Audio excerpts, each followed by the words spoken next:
E aí, galerinha diabólica, tudo beleza? Bom, antes do vídeo começar, deixa eu explicar exatamente o que vocês estão prestes a assistir aqui, se você não viu a minha postagem na aba de comunidade. Olhe inclusive nos meus olhos, não no macaco dando mortal. Ignore o macaco dando mortal, só deixe ele dar o mortal. A quem eu estou querendo enganar, nem eu consigo parar de olhar o macaco dando mortal. Bom, esse vídeo aqui é uma coletânea de vários mangás que eu juntei em um vídeo só de 1 hora pra vocês assistirem. Tem vídeos sobre mangás que apareceram no começo do canal e vídeos mais recentes. Mas Perecine, por que você não faz uma playlist? Não é mais fácil?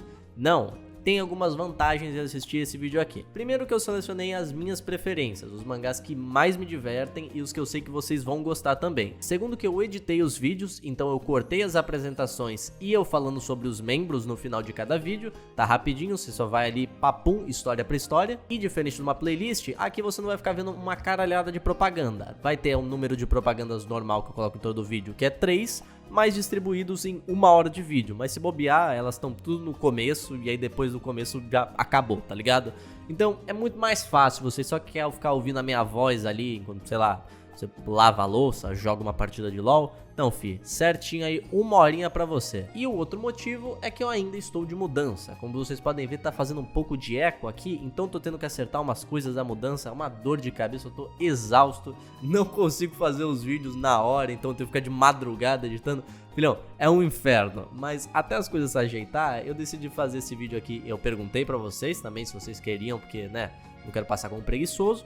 Mas, bom, sem mais delongas, fiquem aí com as histórias, o nome delas vai estar passando no começo de cada história, beleza? Bom, agora se me permitem, eu vou jogar um Deep Rock Galactic e depois vou fazer a janta, porque o pai aqui é cozinheiro acima de tudo. Gantz é um mangá de 383 capítulos, mas com uma leitura bem rápida, até porque os capítulos são muito curtinhos, e ele foi escrito por Hiroa Oko. A gente vai comentar da arte dele mais pra frente nesse vídeo, beleza? Indo pro mangá, nele nós acompanhamos Kurono, um colegial que não liga nem um pouco pra nada. Ele é egoísta, escroto e odeia todo mundo, só que tudo isso muda quando ele vê o Katou, um amigo de infância dele. Eles se encontram no metrô por acaso, e o Kurono pretendia ignorar ele totalmente, mas um morador de rua cai nos trilhos e o Katou pula pra ajudar, pedindo ajuda pro Kurono, porque ele não ia conseguir levantar ele dali sozinho. E tudo certo, eles realmente conseguem salvar o cara. Só que aí começa a vir um trem e eles morrem.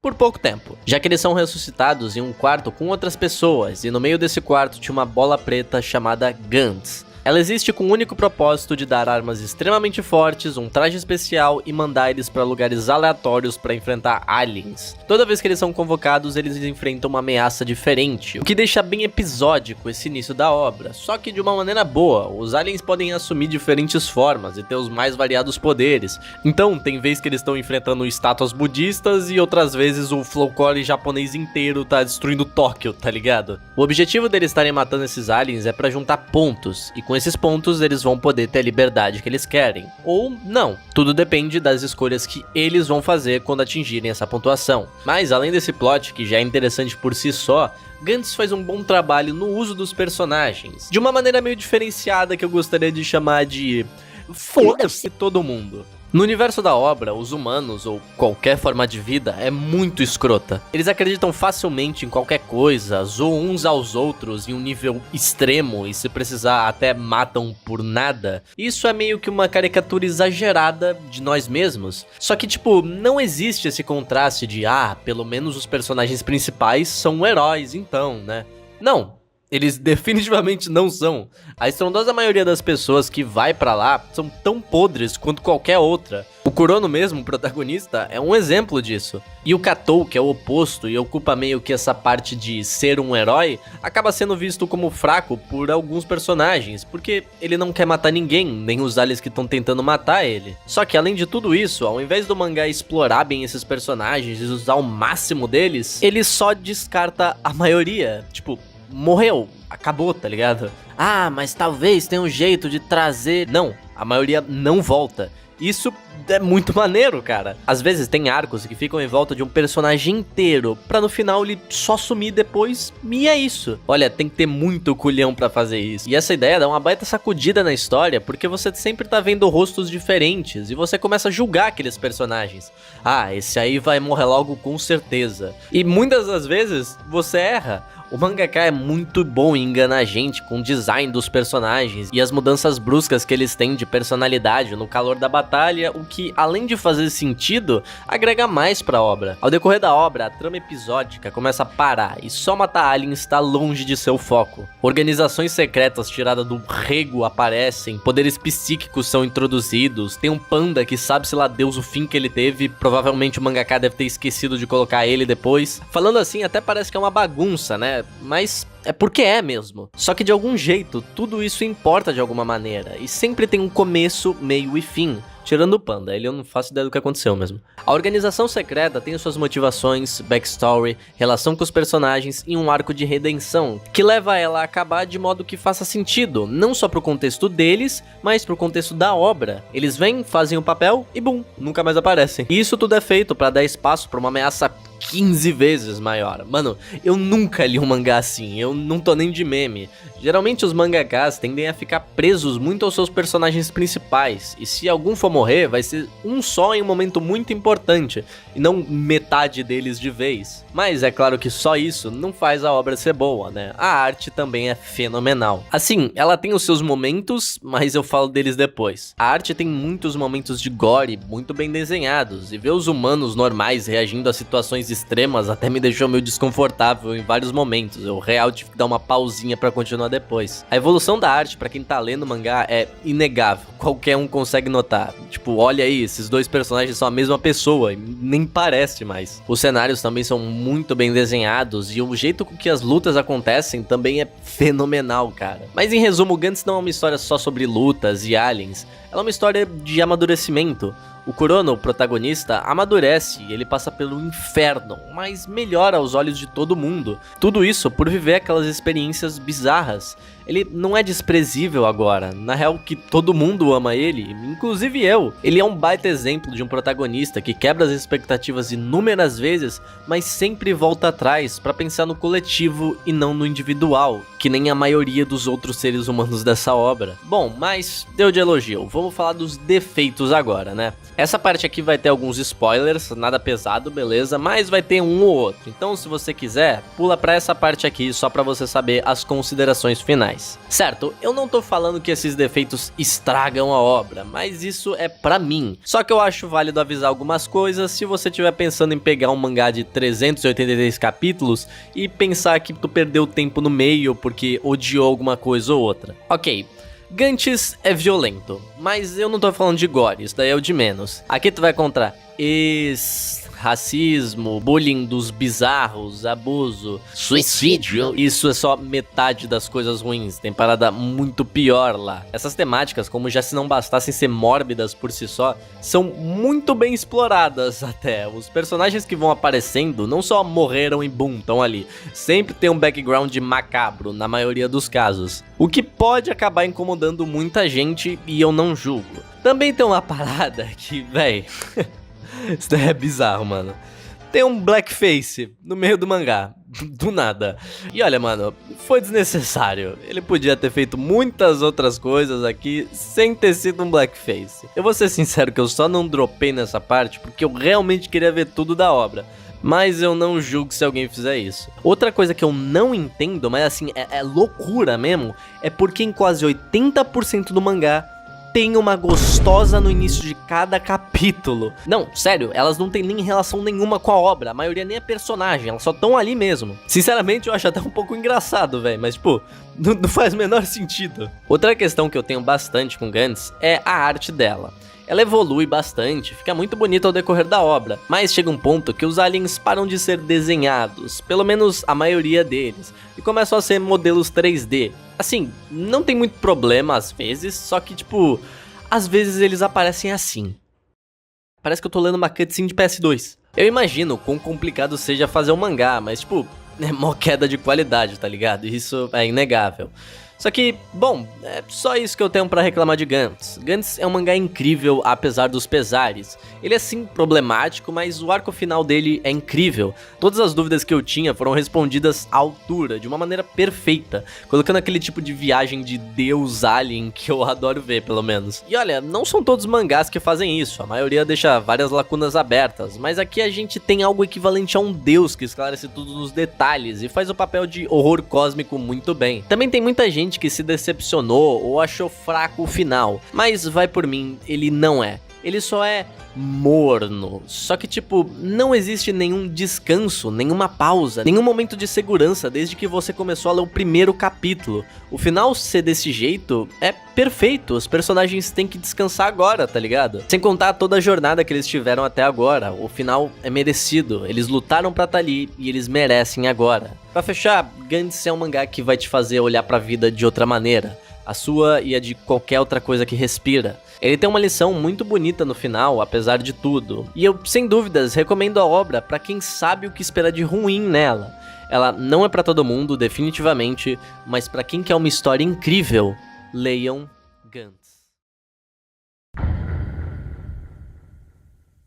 Lançado em janeiro de 2021 e ainda sendo produzido até os dias de hoje pelo Shinichi Sakamoto, a obra aborda a história do Conde Drácula invadindo terras inglesas no século XIX, mas ele começa por uma escola de muito prestígio, onde conhecemos Mina Murray, nossa protagonista, e um grupo de garotos que fazem parte do cast principal. Esses são Arthur Holwood, um garoto que se acha de uma família de nome, Luke, o garoto frágil com uma personalidade feminina chamada Lucy, e ele também é muito parecido com o Griffith, eu só queria realçar isso aqui. Joe Sua, um japonês fotógrafo com muitos mistérios, e Quincy Morris, um texano corajoso que também serve o papel de nos mostrar como o passado era racista, mas nada forçado, tá ligado? E sim por desenvolvimento da história em si. História essa que começa quando alguns homens estão levando uma carga de flores e o que eles acham ser adubo para um país vizinho. Só que no meio da viagem, coisas estranhas começam a ocorrer. Um dos tripulantes vê uma imagem sombria no convés tentando se materializar, mas ela some tão rápido quanto aparece. Ao olhar mais de perto, o capitão vê que as costas do homem tinham se tornado musgo, e quando ele arranca eles, sangue sai dali. Era como uma maldição que se adapta a qualquer tipo de forma de vida.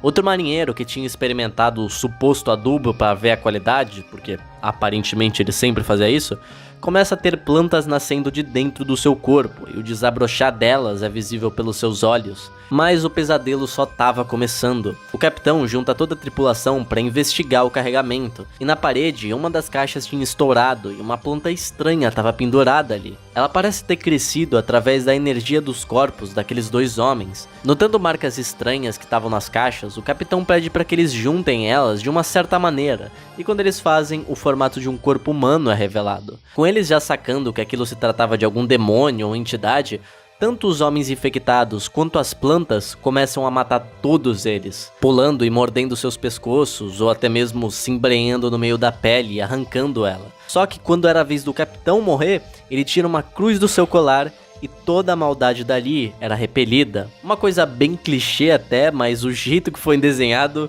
Uau, meu amigo, é só incrível. Só que aquele poder acaba atraindo a atenção da planta estranha que estava na parede, e ela abre como se fosse um olhar violento que quebra a proteção do capitão. Seja lá o que tivesse acontecido, aquilo estava longe de seu fim. O navio então acaba parando no porto da cidade dos personagens principais, com uma energia violenta em cima dele. Era como se uma única tempestade estivesse acompanhando aquela embarcação. Quando marinheiros entraram para investigar, uma criatura saiu da escuridão. Era humano e lobo ao mesmo tempo. Aquele era o Drácula. Enfraquecido, mas ainda assim forte o suficiente para ir até o Luke, que estava sozinho no topo de uma colina, com apenas a Mina caindo em uma cova abandonada por acaso. Depois de ser pego pelo Drácula, que naquele ponto era só escuridão, os outros rapazes tentam ajudar, mas eles estavam com medo demais para isso. Porém a Mina, que no meio daquele caos vê uma mão humana, se sente confiante. Para ela, não havia nenhum homem ou mulher que ela não fosse capaz de enfrentar. E ao pegar na mão daquela criatura, ele pula, se desfazendo em vários pedaços sombrios e com classe, de certo modo, tomando a forma de um vampiro contra a lua cheia e desaparecendo, soltando Luke no processo.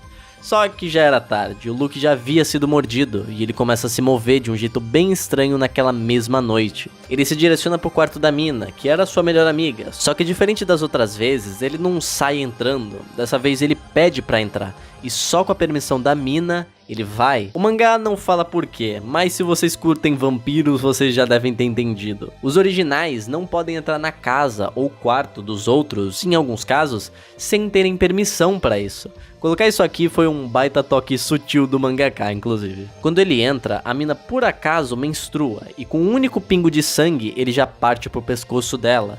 Sorte que a maldição não tinha dado presas pra ele ainda. O Luke então a pede um favor, e numa sequência de painéis de tirar o fôlego dele saindo de uma gaiola, eles começam a dançar pelo salão do dormitório, enquanto o Luke não aparece no reflexo de um espelho. Ele então vai até o cemitério e a Mina vai meio que forçada, porque estava preocupada com deixar o Luke ali. O Quincy, que vê a agitação pela janela, vai atrás deles. Só que no exato momento que ele ia abordar os dois, o Rei da Escuridão se materializa atrás deles, dançando no mesmo ritmo que o Luke dançava, revelando finalmente para todos que aquele era com certeza o Conde Drácula. Meio que só uma apresentação mais formal, porque a gente já sabia que era o Drácula. Agora que o Luke tinha sido infectado com sucesso, pro Drácula se materializar na escola seria muito mais fácil, principalmente porque ele queria o corpo do Luke pra terminar de sugar sua energia vital. E essa materialização começa através de uma singela mancha na parede, que dançava na escuridão na direção da sua vítima. Mas a Mina ainda não sabia, e ela só tava tentando limpar aquela mancha. E é nesse momento que um homem aparece. Aquele era o novo professor da escola. Ele parecia meio louco e místico, eu acho que é a palavra, e o seu nome era Abraham Van Helsing. Exatamente o Van Helsing, caçador de vampiros, e aqui não é diferente. Com a ajuda da Mina, eles selam as caixas que o Drácula estava usando para se manifestar, jogando flores de alho e água benta. A esperança era que aquilo também afastaria a maldição de Luke, mas muito pelo contrário, seu estado piora ainda mais e ele envelhece rapidamente. Isso por ter perdido muito sangue e também por não estar podendo beber sangue de outras vítimas para proliferar a maldição. O professor e a Mina se apressam para ver qual o estado do Luke, que já estava lá com Arthur. Esse que estava sendo vítima das ilusões do Luke com os poderes que não paravam de aumentar. Os outros dois chegam depois de ouvir barulhos e também veem a aparência do seu amigo, e naquele ponto já era. Todo mundo daquela sala já estava envolvido e teriam que ajudar a reverter aquela situação. Só que já tinha anoitecido e o Conde estava indo em direção ao quarto do Luke. Ele toma a forma da Mina, saindo da sua sombra, e pede permissão para entrar. Ninguém fala nada por estar suspeitando, até o Luke permitir. Não foi culpa dele, tá ligado? Ele tá fora dos sentidos já. A Mina nota antes que ele possa entrar e joga ele contra a parede. Só que ele só se transforma em uma nuvem de morcegos que ficou presa no quarto por conta das flores. Sem os personagens saberem, o Conde já tinha espalhado seu corpo por mais lugares, mas mesmo assim ele estava um pouco enfraquecido, já que o principal tinha sido selado. Só que é lógico que sobrou um pouco de poder e ele conseguiu estourar pela janela e tomar sua forma de dragão. Aquilo não era uma ilusão, era real, só que ele ainda era fraco. O poder só foi capaz de prender a Mina em um sonho onde ele dançava com ela. Um sonho onde ele mordia ela. Quando ela acorda, não tinha nenhuma marca no seu pescoço, mas ela também não tinha mais um reflexo. A Mina também estava à mercê da maldição. Sem ninguém saber, eles seguem para a igreja, com a intenção de livrar o Luke da maldição de uma vez por todas, enquanto Drácula se preparava para ir para cima deles com tudo, pegando lobos em um zoológico próximo e criando uma carruagem, voando pelo céu e indo em direção à igreja. E a história acaba aí. Por enquanto, é claro. O mangá aparentemente vai ser bem curto, eu garanto pra vocês que essa história já deve estar até na reta final, mas mesmo assim, leiam, vale muito a pena. Eu sei que eu contei a história inteira aqui, mas mano, eu pulei muita coisa, muita parada pesada, e principalmente os painéis que, meu Jesus, eu sempre falo isso nas minhas reviews, mas eu acho que é definitivo, esse é o mangá mais lindo que eu já vi. Todas as páginas, todos os mínimos detalhes são uma obra de arte. Eu não só recomendo, vocês precisam ver essa história. O jeito que o Drácula é abordado aqui, sendo um cavaleiro enigmático que consegue atrair tanto homens quanto mulheres, faz ele ter um contraste perfeito com a Inglaterra do século XIX, porque tudo que ele fazia era visto como pecado. Homens ficarem com homens é um pecado, a forma de morcego e monstros e o jeito que ele domina suas vítimas. Ter esse tipo de contraste com a igreja pra criar um monstro que não necessariamente parece ruim é fantástico, cara. Os personagens principais também são apresentados com calma e sutileza. Não jogam alguém ali e falam, ó, esse daí é importante agora, você tem que gostar dele. Tipo, o Van Helsing, ele aparece pra mina, teve todo um capítulo só com ela, pra aí a gente entender quem era ele e por que ele tá ali. Foi meio rápido, mas calmo ao mesmo tempo. Eu não sei explicar, vocês teriam que ler pra entender. Então, leiam Drácula Midnight Children. E assim como eu, fiquem ansiosos pros próximos capítulos dessa obra de arte. Bom, sem mais enrolação, vamos partir para a história agora. Ela começa com Sugiura Reiji, um estudante comum com uma vida comum, que ao atender a sua porta, simplesmente acorda em uma sala de aula com outros estranhos que ele nunca viu na vida depois. Aquelas pessoas eram Yukitoshi, Toshio, Makani, Taishi, Yumi e a Mishika, que dizem que foram parar lá depois de serem dopados por mulheres que supostamente vendiam algum tipo de produto. Ao explorarem, eles veem que as janelas e as portas de saídas estavam trancadas. Também não havia comida em nenhum lugar, porém a água ainda funcionava. Também tinha câmeras espalhadas por todo o ambiente. Em uma das salas tinha um timer que contava 7 dias partindo daquele.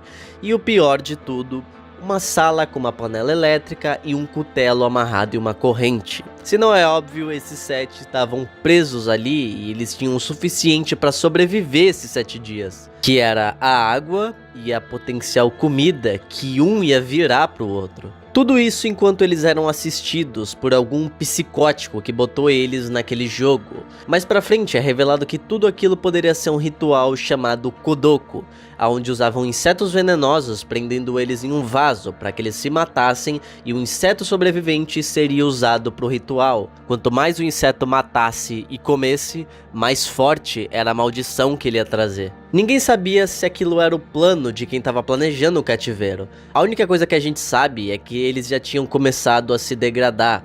O Toshio, que era pavio curto, já cogita a ideia de matar todos eles para adiantar o processo, mas rapidamente muda de ideia depois de ver que todo mundo estava contra ele. A sua paranoia de estar sozinho com um monte de estranhos que potencialmente estão planejando matar ele deixa o Toshio maluco e faz ele começar a criar problemas. Após a Yumi tentar ajudar ele porque ele caiu de uns degraus sem querer, ele se aproveita e estupra ela. Mas um detalhe que o mangá estressa é que a Yumi era lésbica e aquilo foi ainda mais doloroso do que já deveria ser. Ao verem o que ele fez, o grupo se separa completamente dele e secretamente cada um deles planeja como matar o Toshio. Em especial a Yumi, que mesmo traumatizada sabia que naquele lugar não existia regras e ela se aproveita disso, fingindo se interessar nele só pra esperar ele dormir e sufocar ele com o cadarço do casaco do protagonista. Porém dá errado a princípio e ele nota, espancando ela, mas só pra ser salva pelo Reiji, que se junta a ela pra conseguirem sufocá-lo na escada do segundo andar. O seu corpo ficou ali por algum tempo, servindo de exemplo pro que aconteceria com o resto deles consequentemente. Isso até ele ser levado pra sala com a panela. Eles não iam fazer isso pra comer ele, mas sim pra afastar todo mundo de lá, porque ninguém teria fome com um corpo podre por perto. E realmente faz sentido. Só que não é bem isso que acaba acontecendo. As personalidades começam a aflorar ainda mais. O Taishi fica investindo na Mishika, porque ele tem um problema de ser um pedófilo. A Yumi tá obcecado pela Makani e começa a tentar matar o Reiji por ciúmes. Porém, quando tava fugindo dela, ele desmaia por exaustão. E quando acorda, a Yumi tinha sido degolada. Ninguém sabia quem tinha feito aquilo. Um traidor estava entre eles, e o mais provável era o próprio Reiji. Enquanto o pânico estava abalando todo mundo, o Yukitoshi era o único calmo com tudo aquilo. Isso porque ele secretamente estava manipulando todos aqueles eventos, só para ele ser o sobrevivente final, revelando quem ele realmente é quando a Makani confronta ele depois de notar o seu plano, batendo nela e cortando seu cabelo. O seu objetivo era abalar ela, para consequentemente ela virar mais um peão no seu jogo. 3 dias se passam e o Reiji começa a notar mais a Mishika. Por que ela tinha um fio de cabelo cinza? Por que ela não chorou em nenhum momento, mesmo sendo uma criança?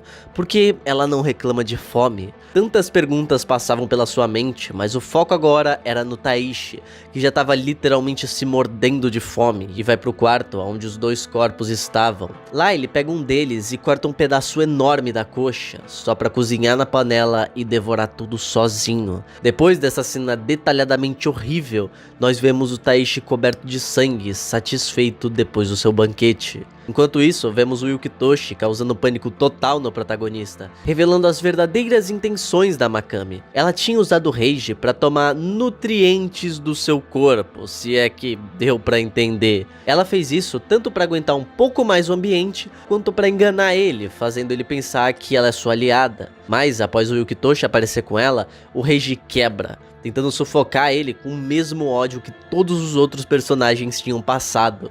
O Reiji estava transbordando de veneno. Em meio da luta deles, o Reiji o joga da escada. O Yukitoshi via aquilo como diversão, ele não se importava com o que ia acontecer, ele só queria tirar o pior daquelas pessoas e assistir elas matando umas às outras. Sorte a dele que ele sobreviveu à queda e poderia assistir o resto do show. O estado do Taishi piora, ele vai à loucura extrema, decapitando o corpo do Toshio e usando para assustar Mishika, essa que ele pega e pretendia usar para se alimentar depois. O protagonista, que mais uma vez é usado pela Makami, acaba se deixando ser preso e depois quase sufocado, apenas para ser salvo pelo poder do protagonismo, que é salvo pelo Taishi, que só estava trazendo a Makami pra cozinha por ordens da Mishika, que se aproveitou do gosto estranho dele para controlar tudo que ele iria fazer. Ela, inclusive, estava se provando bem esperta para uma criança de 9 anos, mas isso era porque ela não era uma. No passado, quando ela realmente era uma criança, ela tinha passado pela mesma coisa por conta de uma religião nativa da vila que ela morava. Ela foi a sobrevivente acima de todos os seus amigos, e o trauma foi tão grande que o seu corpo apenas parou de crescer, só para ela viver aquele pesadelo todos os dias. Por isso ela estava se saindo tão bem, ela já tinha um hábito naquele tipo de ambiente. Após isso, o Taishi morre, e não demora muito para Makani também. Agora, com apenas 3 sobreviventes, a Mishika usa o veneno que ela guardava no seu anel falso de flor para tentar eliminar o resto deles. Mas o Yukitoshi é mais rápido, e quem acaba sendo envenenado é ela. Em uma luta para defendê-la, o Reiji se deixa ser picado pelo veneno para conseguir acertar um golpe fatal no Yukitoshi, e é nesse momento que ele nota que o timer acabou, mas nada tinha mudado. Ambos ainda estavam presos e envenenados, e enquanto isso, o homem que prendeu todos eles ali aparece e as suas motivações são reveladas. O cara planejou tudo aquilo pra matar o Reiji, porque a namorada dele era filha desse homem. Ele tinha uma fixação sem sentido na própria filha, essa que estava crescendo e queria ficar sozinha agora. Mas frustrado, ele se certificou de botar ela em um estado que ela nunca mais sairia do seu lado. E o motivo dele estar se vingando daquele jeito é por conta da Mishika. Como eu disse, ela viveu isso no passado, e para se libertar da maldição que aprisionou ela naquele corpo, ela quer reverter isso com outra maldição, ou pelo menos fazer alguém sofrer tanto quanto ela sofreu. E com o Reiji dando um olhar consumido pela loucura, a gente já pode ter uma ideia que tipo de final ela encontrou, acabando assim Dokumoshi. Só que na verdade não. Existem mais alguns capítulos que estão em japonês, porém estão sendo traduzidos ainda, mas como a obra já tá no finalzinho, eu decidi trazer ela aqui pro canal mesmo assim. Se você curte gore por gore e tem muita porcaria por aí, lê esse que você vai gostar. Tem muita coisa bizarra e a arte é muito boa mesmo.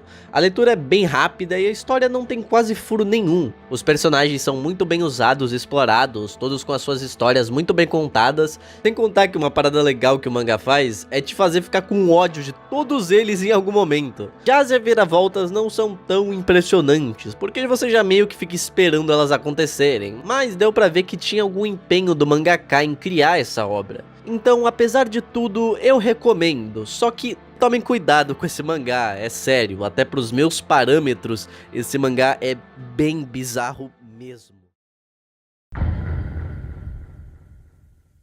It é um mangá do mesmo escritor de Homúnculos, o Hideo Yamamoto, lançado em 1998 e trazendo temáticas e histórias de perseguição criminal que sem dúvida foram muito inovadoras para sua época.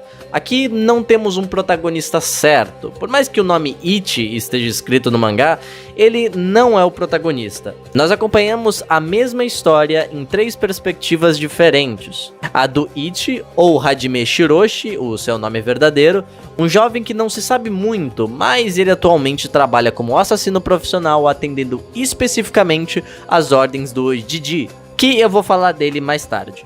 O It é um garoto envergonhado e aceita tudo que a vida dá pra ele numa boa. mas ele tem sérios traumas da sua adolescência. Ele sofria um bullying pesado e sempre estava ali só assistindo, sem poder fazer nada. A vontade de se vingar existia, mas faltava coragem e força. Então ele treinou e treinou até chegar no nível de força inumano. Mas isso não mudou o It completamente. Ele ainda era medroso demais para poder reagir.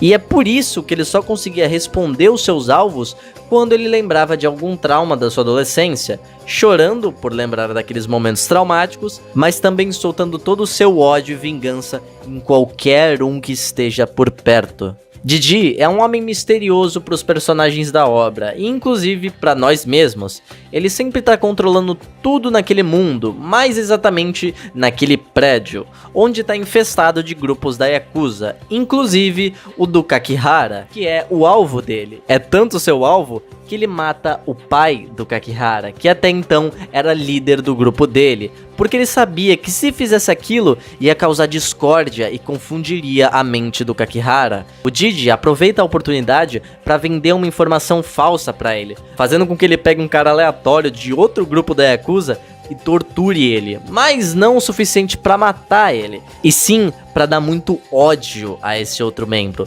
Depois, o Didi aparece disfarçado para esse membro que foi torturado e solta mais informações falsas, aproveitando da sua vontade de se vingar para fazer ele contratar os seus serviços, pegando uma bagatela de 3 milhões de ienes. E agora ele pode continuar com seu plano de destruir o grupo do Kakihara, que era o que ele queria fazer de todo jeito, mas agora com uma quantidade bem boa de dinheiro no jogo. Nesse meio tempo, o Kakihara tá completamente desesperado. Ele já não era o cara mais pé no chão que se tinha, mas depois da morte do seu pai, as coisas ficaram ainda piores, fazendo com que seu ódio e a sua vontade de se vingar ultrapassassem qualquer regra da Yakuza, inclusive declarando guerra a outros clãs. Isso tudo leva o Kakihara a ser expulso e visto como um qualquer pelas outras gangues, fazendo com que ele seja literalmente um arruaceiro. Mas é meio que isso que ele queria, já que arruaceiros não precisam seguir regras. O Kakihara então sai tocando caos por aí, buscando informações ou só torturando pessoas por diversão mesmo. Mas ele também tem perdido muita credibilidade por conta do It tá perseguindo ele, o que tá assustando outros membros do seu grupo e também não ajuda o fato dele ser só um qualquer agora. Isso leva a quase todos os seus membros fugirem, deixando ele um alvo fácil pro It. Mas o Kakihara é sem dúvidas um personagem fantástico e é o mais legal dessa obra inteira, porque enquanto o Gigi tenta prever tudo que vai acontecer e controlar tudo que tá rolando, coisa que ele até consegue, o Kakihara é um contraste ótimo pra isso, porque ele é puro caos, sempre fazendo coisas que ninguém espera que ele faça, e isso dá uma sacudida na obra, não deixando que ela sempre seja o Gigi no controle de tudo que acontece. Mas lembra que eu falei que o Didi chega até a confundir o próprio leitor? Então, tudo que parece ser imprevisível pro Didi deixa uma dúvida na gente de: será que ele fez isso de propósito ou não? E cara, isso é muito divertido. Ficar vendo as reviravoltas e principalmente o próximo passo desses dois personagens é fantástico de divertido. Eu, quando comecei a ler, não consegui mais parar e eu nem planejava fazer um vídeo de It the Killer aqui pro canal, mas eu simplesmente não consegui, mano. Eu fiquei apaixonado por essa obra.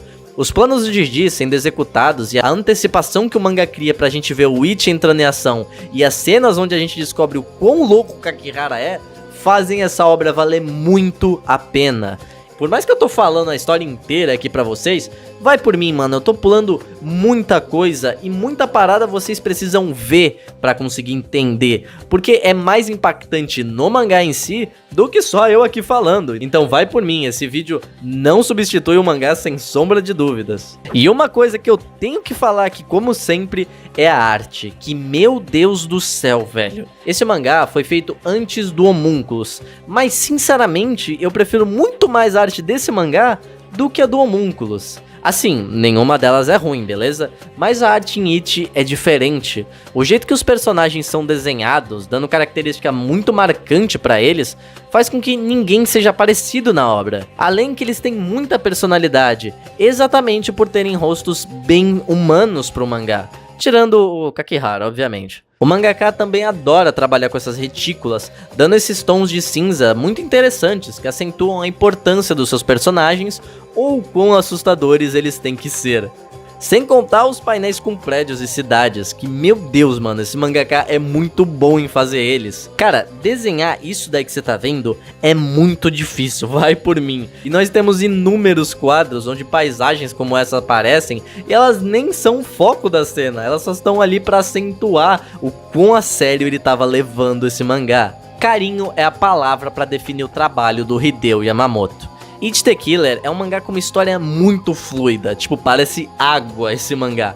Os eventos acontecem de uma maneira simultânea, deixando a narrativa fluida e sempre estão dando novas informações ou acontecimentos. Esse não é o tipo de mangá de suspense criminal, onde você tenta adivinhar quem é o vilão, mas sim que tu fica curioso para as atitudes daqueles personagens.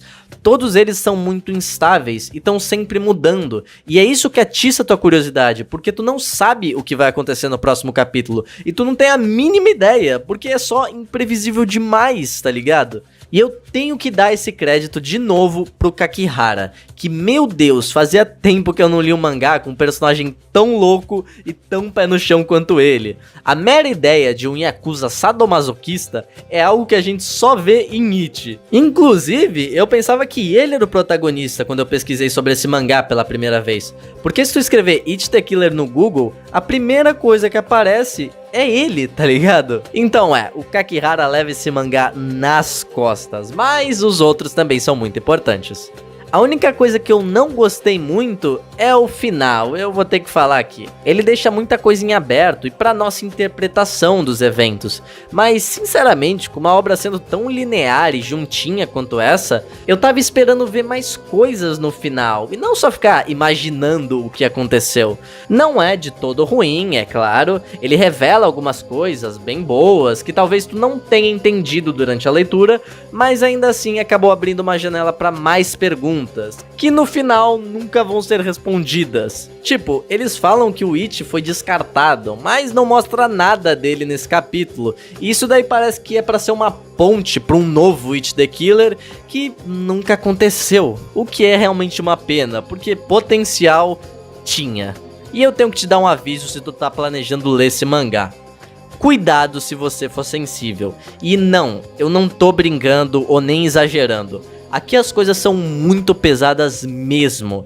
Tem mulher sendo tem mortes mega gráficas aqui, mas sinceramente, isso é o de menos. Tem nudes à torta e à direito e outras paradas bem nojentas. Todas essas coisas são feitas por um motivo, elas não estão ali só por tá. Elas são muito importantes pra história e progressão do mangá. Mas eu vou ser sincero pra vocês, depois que eu li esse mangá, eu fiquei até com um pouco de medo, porque ele é explícito demais. E saber que as coisas que acontecem lá realmente rolam no mundo real é um pouco chocante se tu parar pra pensar desse jeito. Então, se tu é sensível, vai com calma, beleza? Ou nem lê It the Killer. Mas se tu não tiver problemas com isso, eu recomendo demais e garanto pra você que você vai adorar essa obra.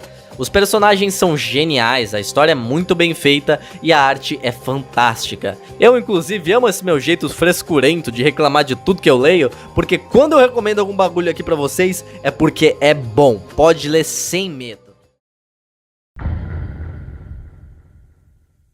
Bom, como sempre, eu vou tirar a arte do caminho primeiro. Ela é boa, mano, e eu odeio ter que admitir isso. O traço do mangaka, o Nakatake Shiryu, é muito único, cara. Ele consegue fazer várias cenas pesadas com os personagens super sérios e convertendo um sentimento muito legal nos seus desenhos. Só que às vezes ele exagera, né, e faz um adolescente de 15 anos parecer um velho de 40, mas tá bom, né, isso daí é só um detalhe. Agora, indo pra história, ela segue o protagonista Uruma, um moleque inocente, bobinho, que tem um irmão mais novo legal, pais maneiros e um vô que...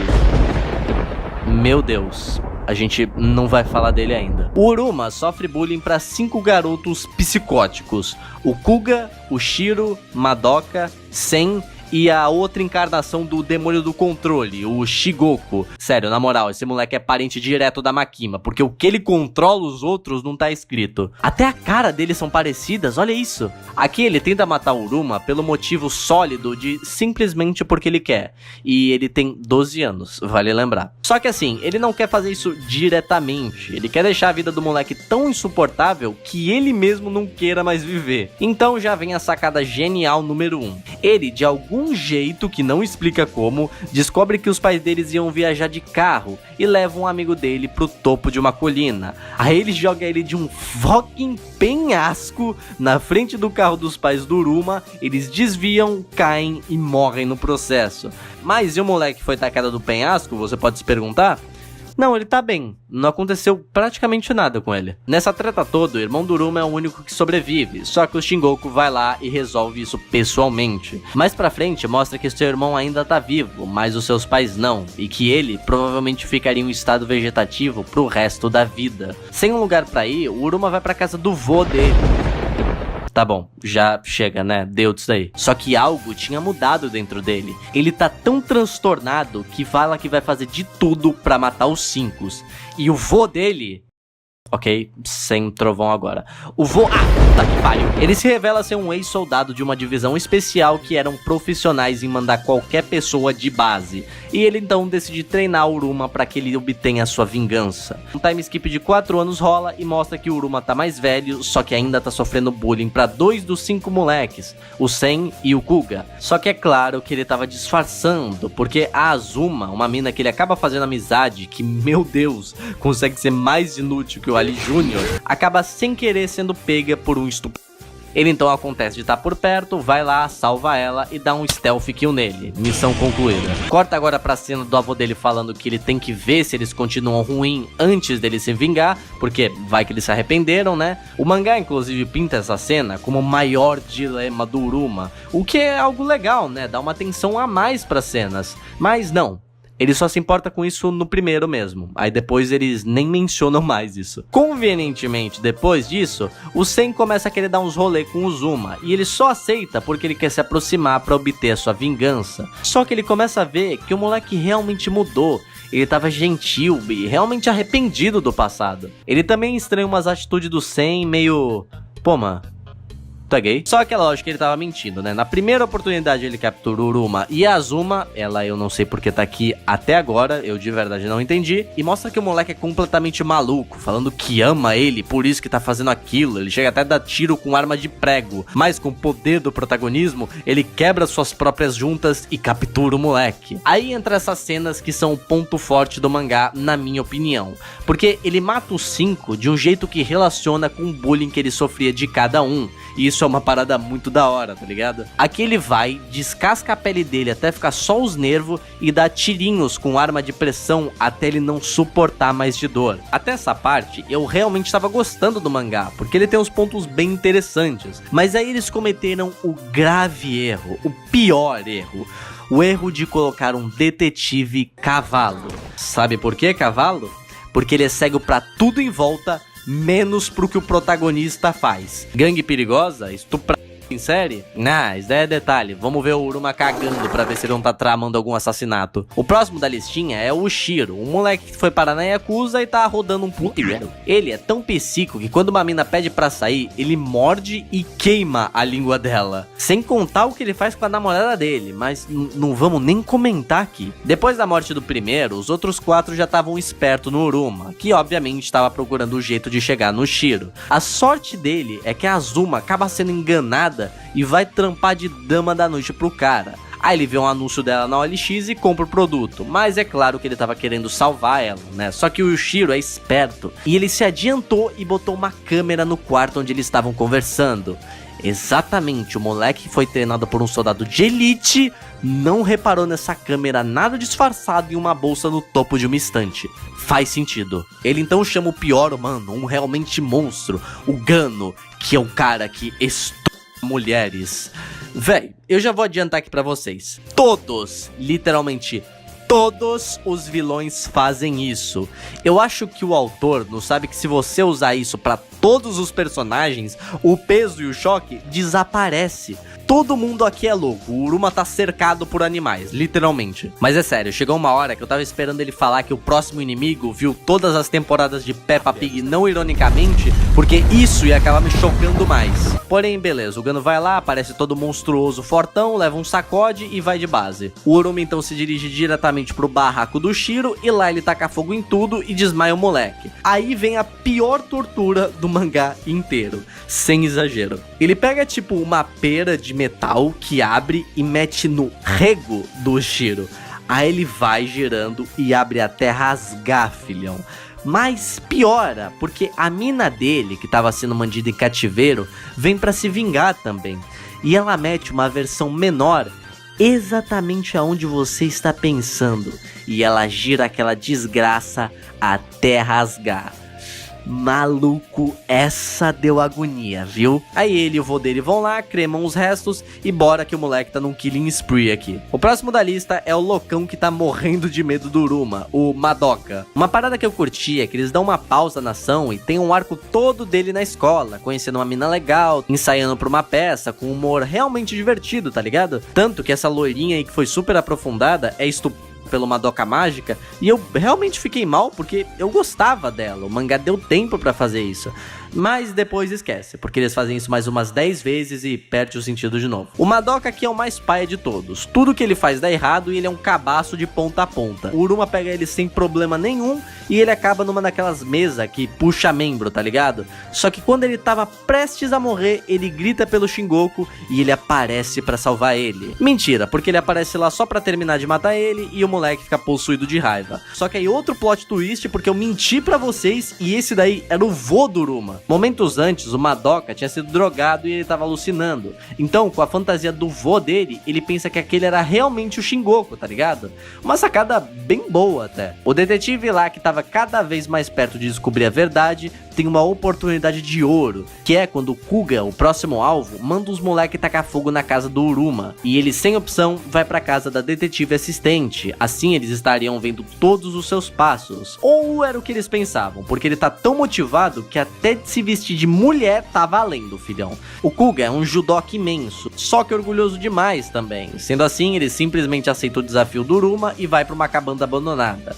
Aqui rola uma das paradas mais ridículas de todas. Uruma vai lá, dá um pau nele, depois quebra quase todas as suas juntas, como vocês podem ver nessa imagem, e mete ele num barril com camarões carnívoros. Mas aí quando uma minotária vai lá e salva ele, pronto, ele já tá completamente normal. Mesmo depois de tudo isso, ele ainda vai e bate no Uruma, maluco. Tipo, esse maluco aí realmente não é humano, filhão. Mas essa treta aí não dura muito, porque depois de um pouco de briga, o Uruma mete a tijolada nele e já era. Enquanto isso, o detetive acaba chegando no exato momento que ele tava finalizando o Kuga. E vocês sabem o resto, né? Ele até fica arrependido por uns capítulos de eu matei um inocente, mas supera rápido, viu? Porque não demora muito pra ele tá cagando e andando para o que aconteceu. O irmão dele, depois de todo esse tempo, finalmente acorda e o Shingoku já tava ali na Meiuki esperando pra aprontar de novo. Então ele mostra pra gente que realmente estava possuído pelo demônio do controle, já que ele tem um culto inteiro cheio de maluco, em especial algum desses malucos que estão ali pra fazer tudo o que ele quiser. Aí eles vão lá, sequestram o irmão dele,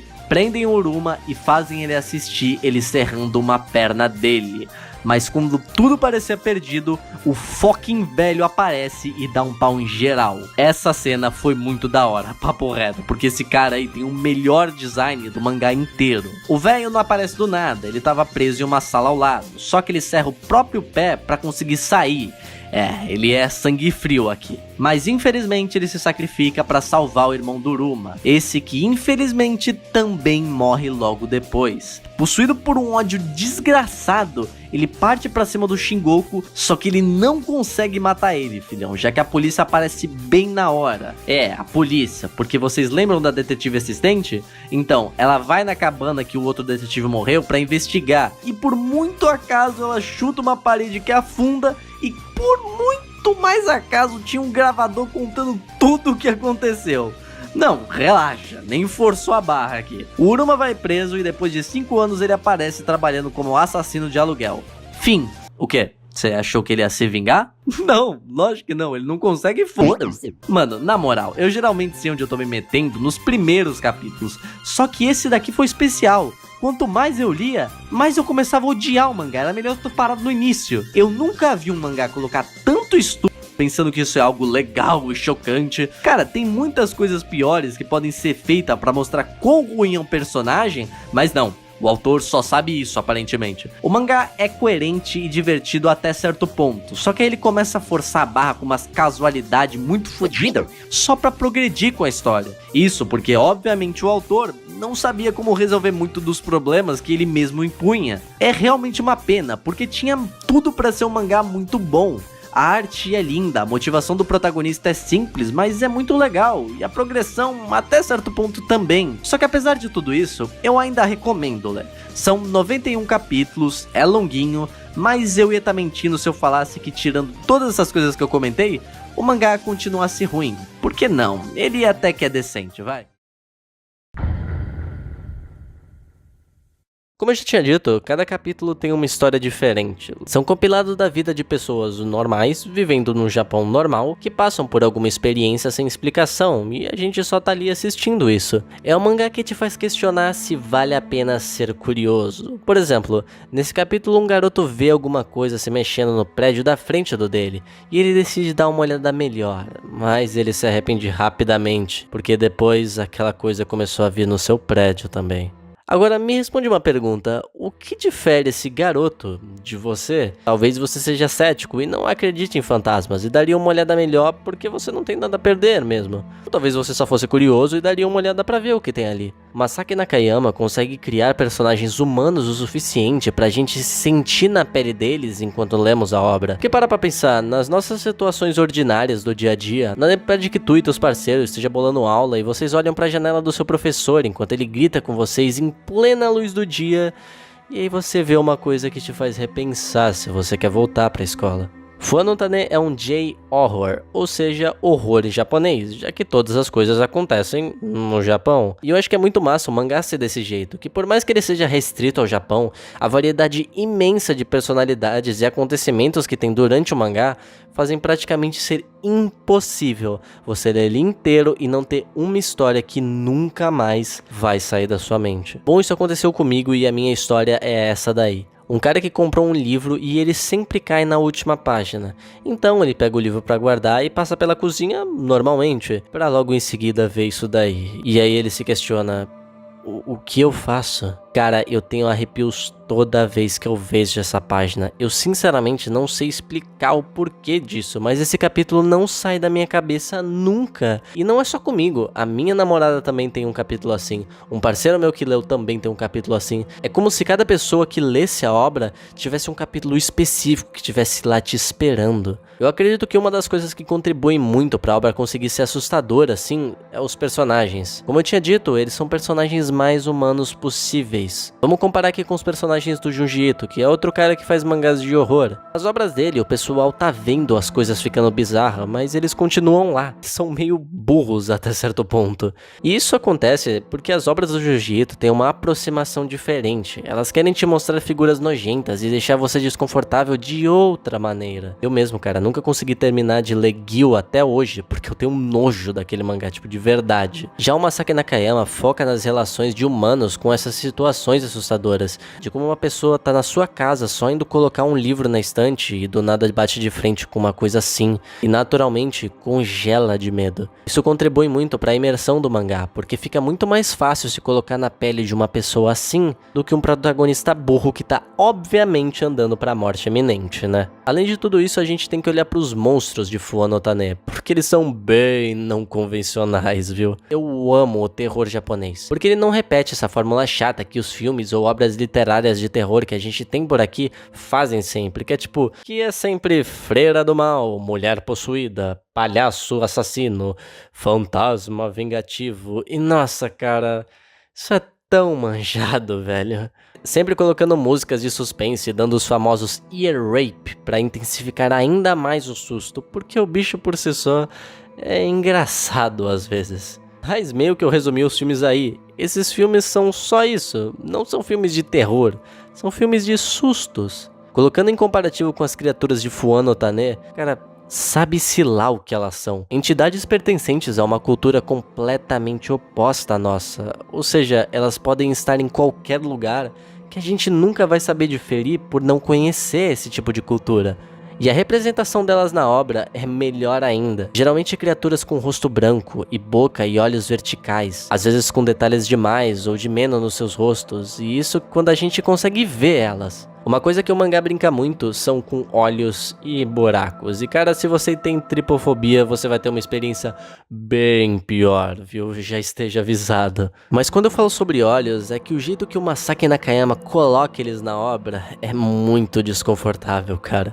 Nessa história, por exemplo, as garotas estão fazendo coisas de garotas do Japão e estão sozinhas na escola. Então elas começam a ouvir passos e se escondem porque a amiga não quer que ninguém ache que ela é uma esquisita. Porém, elas começam a ficar desconfortável com os passos e decidem abrir a porta para ir embora, para então darem de cara com isso aí. Bom, é simples, né? É só um olho, mas é exatamente isso que eu tô falando. De quem é esse olho, ou do que? É muito bem colocado as aparições, e o mangaka não tem medo de não fazer algo grotesco pra assustar o leitor. Isso se repete várias e várias vezes.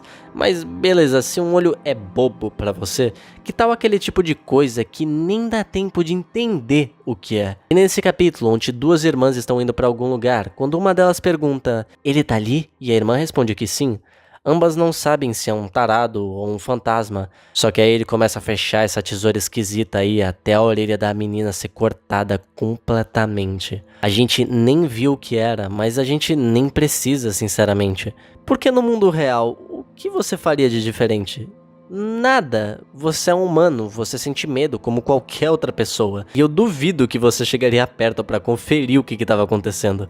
Assim como nesses capítulos que acontece algo estranho e logo em seguida acaba sem nenhuma explicação, é porque na nossa vida seria igual. Depois de um acontecimento sobrenatural, se é que você já passou por algum, você continuou com a sua vida normalmente, mesmo sem entender se aconteceu alguma coisa de verdade ou era só algum delírio da tua cabeça. A falta de informação que a gente tem de como ficaram os personagens depois é meio ruim às vezes, porque eu pelo menos fico muito curioso. Mas faz total sentido ser assim, porque o mangá tenta se aproximar ao máximo de um ser humano ali nas páginas, e ele consegue muito bem, tentando sempre parecer com a gente, para conseguir alcançar uma imersão que é bem difícil de se ver por aí. Mas o mangá não é só isso, ele também dá uma variada de vez em quando. São poucas histórias com um formato diferente, mas que sinceramente me deixaram com um sentimento tão estranho quanto as outras histórias de terror. É meio que eu me sinto tão esquisito que eu não consigo nem explicar o que eu tô sentindo. Porque alguns capítulos têm histórias que não são de terror, mas ainda assim são. É mais fácil eu mostrar do que eu falar. Por exemplo, nesse capítulo, a gente tem um garoto que leva o ursinho da irmã pra passear por aí e ver as coisas, e a gente não entende o porquê. Mas logo em seguida a gente vê que a irmã não pode sair de casa por alguma razão. O mangá corta pra quando a irmã tá dormindo com o ursinho de pelúcia do lado. O irmão então passa na frente do quarto e diz pro ursinho contar tudo o que eles viram no caminho pra ela. O ursinho então se vira sozinho e sussurra tudo que ele viu no ouvido da garota, e isso deixa ela feliz. É bonito, sabe, mas é muito esquisito pra mim. Tem alguns outros capítulos que fazem isso, e sinceramente você chega a ficar até triste pelo fantasma em um deles. Mas eu não vou contar aqui pra não estragar a experiência.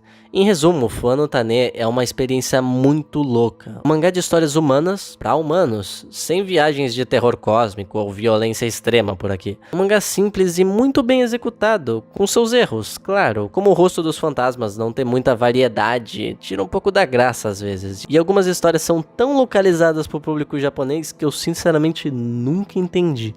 Mas ainda assim tem muito mais acertos que erros na obra. É um mangá que qualquer um pode ler. Mesmo que você seja super ocupado, dá pra ler e se divertir com as histórias facilmente, de tão curtas que elas são. Você nem vai perder muito do seu tempo, vai por mim. Além do mangá funcionar muito bem pra proposta que ele tá entregando pra gente. Se você gosta de ficar em choque que nem eu, você vai adorar esse mangá. Eu sinceramente acho que nenhum mangá conseguiu dar essa sensação de medo de uma forma tão sólida quanto Fua no Tane consegue. E se você que nem eu curtiu muito a obra depois de ler e ficou com aquele gostinho de quero mais na boca, relaxa que tem o Fua no Tane Plus, que são só mais histórias mesmo. Lê sem medo que as histórias lá são tão boas quanto o do Fua no Tane normal. Só tem um fanservice bem bobo em uma das histórias, mas dá pra relevar de boa isso. E se você lê o mangá depois de ver esse vídeo e achar aquele seu capítulo único, volta aqui e comenta no vídeo pra eu saber. Mas toma cuidado enquanto tu usa o PC. Nunca se sabe o quão perto pode ter alguma coisa atrás de você.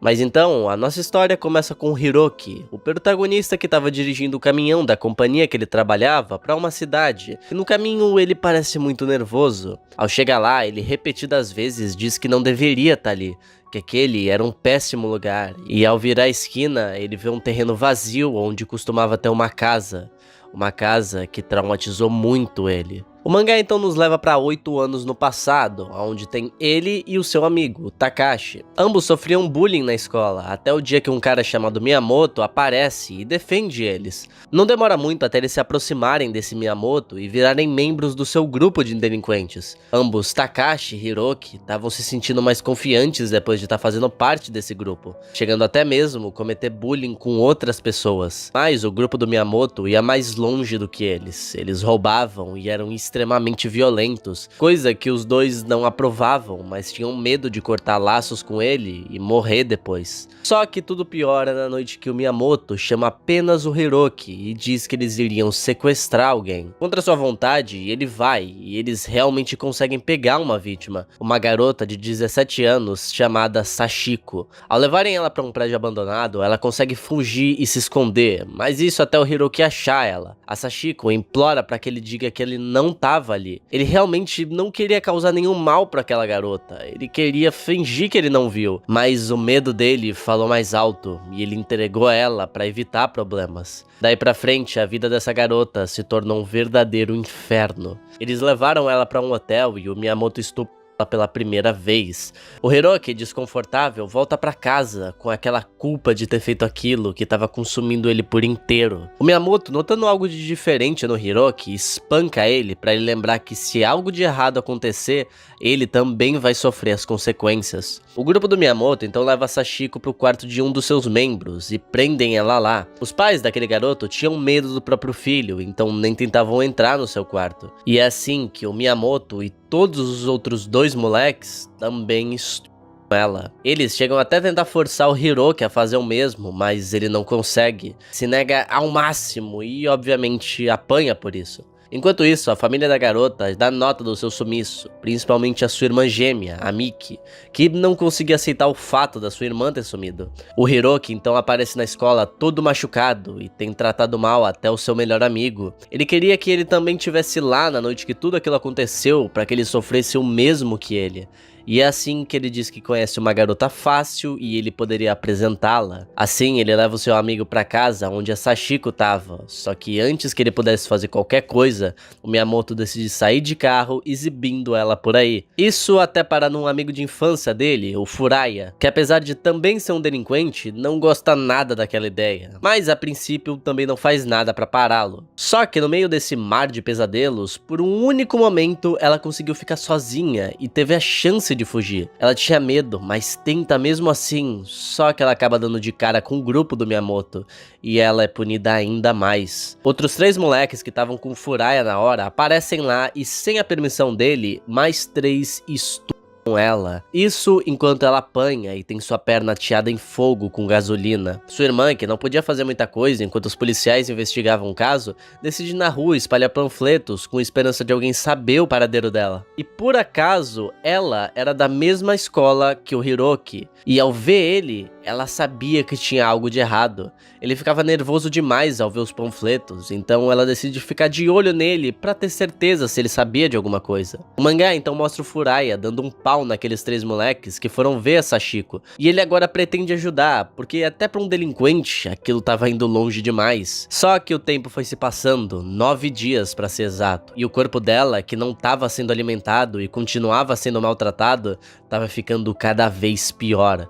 Sem contar o terror psicológico que o Miyamoto estava fazendo, dizendo saber onde a família dela morava por conta da sua carteira de estudante, e se ela tentasse fugir mais uma vez, eles iriam atrás da família dela inteira. O Hiroki, com medo, decide fugir, mas o Miyamoto não deixaria isso barato, indo até a casa da mãe dele várias vezes e até o ameaçando com uma touca escrito morte presa na sua maçaneta. Prezando pela vida da sua mãe, ele volta e claramente sofre na mão do Miyamoto mais uma vez. Os policiais que estavam investigando o caso estavam conseguindo pistas importantes graças à ajuda da Miki, e o momento de salvar sua irmã estava perto. O Miyamoto, que estava a par de algumas informações, força a Sachiko a ligar para sua casa e fingir que ela estava bem, mas é claro que a família dela não iria acreditar naquilo. Porém, ficaram felizes por saber que ela estava viva, só que essa sorte não era para todo mundo. O Takashi, que estava de saco cheio de tudo aquilo, decide fugir, mas acaba dando de encontro com o grupo do Miyamoto. Eles levam ele para debaixo de uma ponte e começam a bater nele. Só que eles exageram quando um deles pega um taco de golfe e bate na cabeça dele múltiplas vezes. O Takashi tinha morrido, e sem saber disso, eles pedem pro Hiroki ir lá ver se ele estava bem, descobrindo então o final trágico que ele mesmo botou o seu amigo. Todos eles se reúnem e jogam o corpo dentro de uma geladeira, perto de uma praia. Porém, como a mão dele estava fora, um cachorro e o seu dono acham ele e o reportam pra polícia. A Miki então, que estava procurando ainda mais motivada pela sua irmã depois da ligação, vê um Furaya enfurecido gritando o nome no Miyamoto, e ela, como era perceptiva, pensou que esse Miyamoto poderia ter algum envolvimento com crime, baseado nas informações que ela tinha até aquele momento. E ela não estava errada, o Furaya sabia e decide ajudar ela, levando ela para casa onde a sua irmã estava. Quando eles estão indo em direção ao quarto e ambos entram, a Miki vai ficando nervosa, e quando a porta abre, ela vê a sua irmã e o estado deplorável que eles deixaram ela. Furaya espanca os dois garotos que estavam ali e a Miki abraça a sua irmã. Mas eles tinham esquecido do Miyamoto, que estava escondido, e bate na cabeça dele com um taco de beisebol. A Miki seria a próxima, e quando ele ia acertar ela, a Sachiko usa suas últimas forças para proteger a sua irmã. A polícia chegou logo em seguida em busca da Miki, que havia sido reportada como desaparecida pelos seus pais, mas que por sorte ela tinha ligado para o detetive responsável pelo caso momentos antes e tinha dito aonde ela estava. Após isso, a Sachiko é levada para o hospital e fica em coma durante meio ano. O Miyamoto e o seu grupo são presos por matarem o Takashi e sequestrarem a Sachiko. O Hiroki, que foi confirmado estar naquela situação contra sua vontade, é colocado em um reformatório por alguns meses, mas a culpa que ele carrega e um mal que ele indiretamente causou iria ficar com ele para sempre. Porém, pelo menos a Miki e a sua família poderiam dormir tranquilos agora que a Sachiko estava bem e com eles. Acabando assim, 17 sai.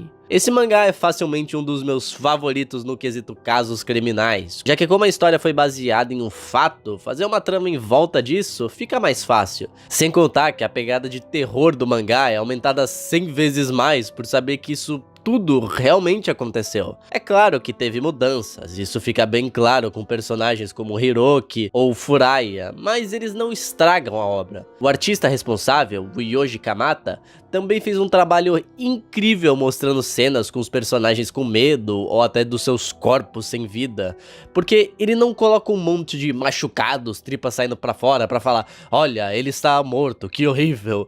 Não, ele sempre faz algo simples, mas isso torna ainda mais desconfortável. Então, meu amigo, eu recomendo demais 17 Sai. Só que, de novo, é pesado. Então se liga se você for ler.